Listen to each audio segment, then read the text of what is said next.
మీకు ఒక విషయం చెప్పనా, మూఢనమ్మకాలంటే ఇప్పటికి మనలో కూడా ఉన్నాయి. పేరుకు క్రైస్తవులమే, వాస్తును చూడకుండా ఇప్పటికి ఎవరు ఇల్లు కట్టుకోరు. ఎంత పెద్ద నమ్మకం తెలుసా?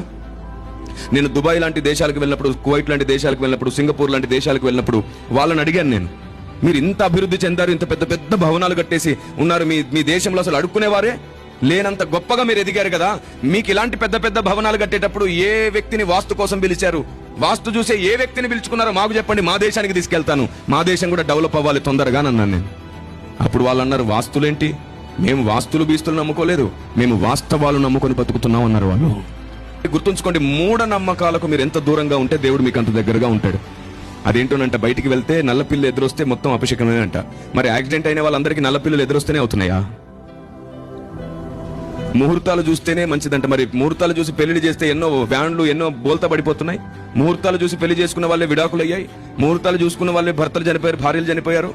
మంచి టైం చూస్తే ఏమవ్వకూడదుగా. అన్ని మూఢనమ్మకాలే. నీ మంచి మనస్సాక్షితో నడిస్తే నష్టమైన, కష్టమైన, అన్యాయమైన నీ వల్ల ఎప్పుడు వెలుగు వ్యాపిస్తుంది, జ్ఞానం వ్యాపిస్తుంది, మంచితనం వ్యాపిస్తుంది. దేవుని ప్రజ మర్చిపోవద్దు, చివరి దినాల్లో బ్రతుకుతున్నాం. ఏది దేవుని ఆలోచనో, ఏది మంచిదో, ఏది చెడో తెలుసుకోండి.